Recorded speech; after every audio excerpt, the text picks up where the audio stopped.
नमस्कार दोस्तों, स्वागत है आप लोग का मेरे इस यूट्यूब चैनल पे। देखिए, इस वीडियो में जो हम लोग डिस्कस करेंगे वो ये जब हम लोग अपना बीएससी एग्रीकल्चर या एमएससी एग्रीकल्चर कंप्लीट करते हैं, उसके बाद एग्रीकल्चर के फील्ड में कौन कौन सी जॉब आती है उससे रिलेटेड ये वीडियो है। और उसे वही हम डिस्कस करेंगे कि कौन कौन सी जॉब कहाँ आती है। ठीक है, तो ये जो जॉब है ये है यूपीएससी के through combined state agriculture service examination एक होता है, इसके थ्रू कुछ एग्रीकल्चर की जो पोस्टें हैं वो आती हैं। तो Uttar Pradesh public service commission के थ्रू कौन कौन सी पोस्टें एग्रीकल्चर के फील्ड में आती हैं उसके हम लोग डिस्कस करेंगे इस वीडियो में। ठीक है, तो चलिए देखते हैं कि कौन कौन सी ऐसी जॉब है जो आती है। तो देखिए, ये है जॉब। ठीक है, कि कौन कौन सी जॉब है। तो सबसे पहले देखिए, ये पोस्टें जो हैं हमेशा आती रहती हैं। पहली जो इसमें पोस्ट है वो है डिस्ट्रिक्ट हॉर्टिकल्चर ऑफिसर, जिसे बोलते हैं डीएचओ। ठीक है, ये पोस्टें आती हैं। इसके लिए जो एलिजिबिलिटी है, अगर आप बीएससी एग्रीकल्चर हो या बीएससी हॉर्टिकल्चर हो तो आप इसको अप्लाई कर सकते हो। सिंपल सा बात है। दूसरी जो पोस्ट है वो है फूड प्रोसेसिंग ऑफिसर की। फूड प्रोसेसिंग ऑफिसर के लिए अगर आप बीएससी केमिस्ट्री के साथ किए हो, ठीक है, या बीएससी एग्रीकल्चर हो आप, उसके बाद आप 2 साल का एक पोस्ट ग्रेजुएशन किए हो फ्रूट वेजिटेबल्स टेक्नोलॉजी में तो आप एलिजिबल हो। या आप एमएससी फूड टेक्नोलॉजी से किए हो तो आप फूड प्रोसेसिंग ऑफिसर के लिए एलिजिबल हो। या एमएससी आप फूड प्रिजर्वेशन से किए हैं तो भी आप फूड प्रोसेसिंग ऑफिसर के लिए एलिजिबल हैं। और अगर आप एमएससी फूड साइंस से किए हैं तब भी आप एलिजिबल हैं। ठीक है, ये देखिए है, तो ये आप इसके लिए एलिजिबल हैं। ठीक है, इतना तो क्लियर हो गया। चलिए अगली पोस्ट देख लेते हैं। अगली पोस्ट में देखिए आता है एक सीनियर टेक्निकल असिस्टेंट।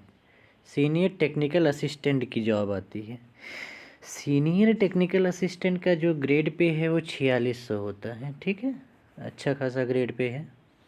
तो ये समझिए, सीनियर टेक्निकल ऐसे नॉर्मल सी पोस्ट है, नहीं नॉर्मल सी पोस्ट नहीं है भैया। ठीक है, तो इसमें जो सीनियर टेक्निकल असिस्टेंट में कई ब्रांच होती है। जैसे पहला है एग्रोनॉमी ब्रांच। ठीक है, तो एग्रोनॉमी ब्रांच के लिए आपके लिए जो एलिजिबिलिटी होनी चाहिए वो होनी चाहिए एमएससी आप एग्रोनॉमी से अगर किए हों तो आप एमएससी मतलब तो आप एग्रोनॉमी ब्रांच के लिए एलिजिबल होंगे सीनियर टेक्निकल असिस्टेंट की पोस्ट के लिए। ठीक है, दूसरा है senior technical assistant botany branch. अब बॉटनी ब्रांच के लिए क्या है कि अगर आप एमएससी जेनेटिक्स और प्लांट ब्रीडिंग में किए हो, ठीक है, अगर आप एमएससी जेनेटिक्स और प्लांट ब्रीडिंग में किए हो तो आप senior technical assistant botany branch के लिए आप एलिजिबल हो। और अगला जो है वो है senior technical assistant plant protection. Plant protection के लिए ये है भैया कि आप एमएससी प्लांट पैथोलॉजी में, ठीक है, पैथोलॉजी और एंटेमोलॉजी में आप किए हो। एंटेमोलॉजी में और प्लांट पैथोलॉजी में अगर आप एमएससी किए हो तो आप senior technical assistant plant protection group में आप अप्लाई कर सकते हो। और दूसरा है senior technical assistant chemistry branch. ठीक है, केमिस्ट्री ब्रांच अगर आप एमएससी सॉइल साइंस से किए हो तो आप इसके लिए एलिजिबल हो। ठीक है, अब देखिए अगला जो है senior technical assistant development branch. Development branch में आपको कोई ऐसा कुछ नहीं, आप एमएससी एग्रीकल्चर में हो, आप एमएससी एग्रीकल्चर में किसी भी सब्जेक्ट से किए हो तो आप डेवलपमेंट वाले ब्रांच में आप एलिजिबल हो। ऐसा कुछ नहीं है, यहाँ स्पेशलाइजेशन ऐसा नहीं है।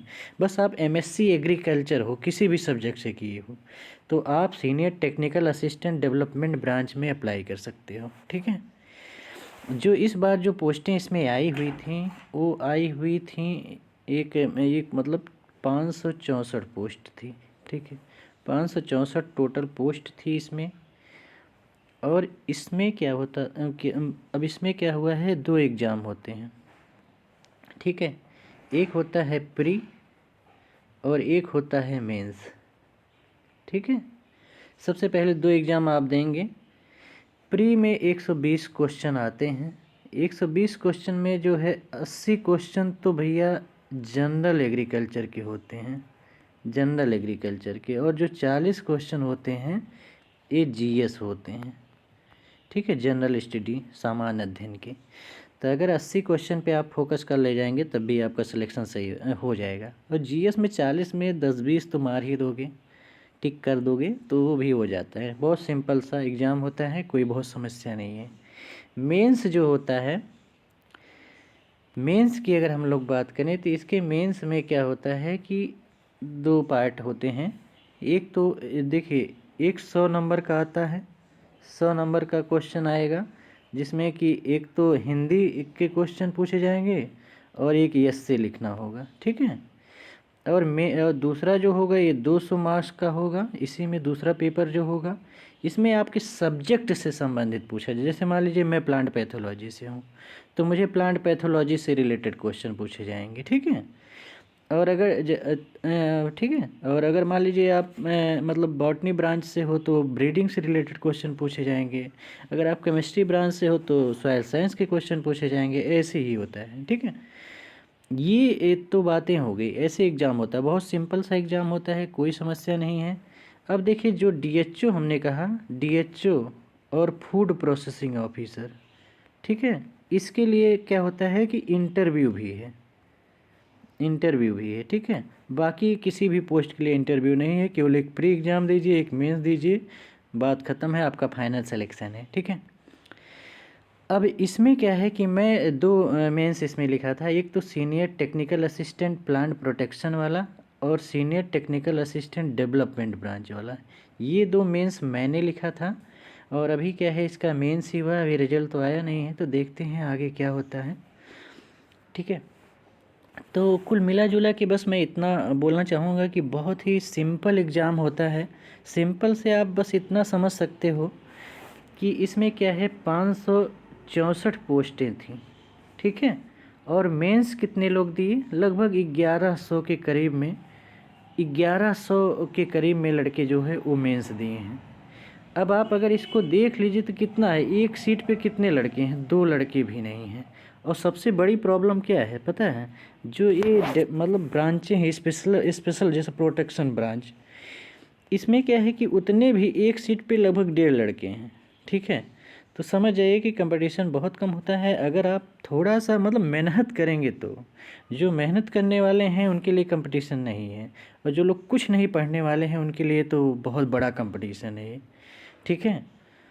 तो ये है, ये मतलब ये जॉब आती रहती है हमेशा, फिर आएगी, अभी इस साल भी आएगी, तो आप लोग तैयार रहिए। और दूसरी बात ये है कि इसमें आप किसी भी स्टेट के हों, ठीक है, किसी भी स्टेट से हों, आप इसके लिए अप्लाई कर सकते हो। यहाँ कोई ऐसा बाउंडेशन नहीं है यूपी में कि आप नहीं अप्लाई कर सकते हो, आप बिल्कुल अप्लाई कर सकते हो, किसी भी स्टेट से हो आप अप्लाई करिए, ज़रूर होगा, ठीक है। मैं दिया हूँ तो मैं देखा हूँ कि क्वेश्चंस कैसे आते हैं, बहुत ही सिंपल है। बस मतलब बस मेहनत अगर आप किए हैं, अगर जो देखिए सबसे बड़ी बात ये होती है ना कि अगर आप नहीं पढ़े हैं तो आपको बहुत सिंपल चीज़ भी बहुत कठिन लगेगी, और अगर आप पढ़े हुए हैं, खूब बढ़िया से मेहनत किए हुए हैं, तो सारी चीज़ें आसान होती चली जाती हैं। तो परेशान नहीं होना है, इसके लिए तैयार रहना है। यूपी पीसीएस यानी UP Uttar Pradesh public service commission के थ्रू ये पोस्टें आती हैं, जब भी आएंगी तो मैं इस पे वीडियो ज़रूर बना दूंगा। तो ठीक है, मिलते हैं अगले वीडियो में किसी और जॉब से रिलेटेड की, और कौन सी जॉब आती है। थोड़ा आप इसके बारे में भी अवेयर रहिए, थोड़ा जानते रहिए ना कि आप कौन कौन सी एग्ज़ाम के लिए एलिजिबल हो। अगर आप एमएससी किए हो या बीएससी एग्रीकल्चर से हो, बीएससी एग्रीकल्चर हो, एमएससी एग्रीकल्चर हो तो, या हॉर्टिकल्चर से हो, तो आप मतलब किस पोस्ट के लिए एलिजिबल हो, कौन कौन सी पोस्टें आती हैं, ये भी जानना ज़रूरी होता है, ठीक है। तो ऐसी वीडियो तो हम लाते रहेंगे, बाकी जो वीडियो नॉर्मली आती है वो भी आती रहेगी, ठीक है। थैंक यू, वीडियो देखने के लिए बहुत बहुत धन्यवाद।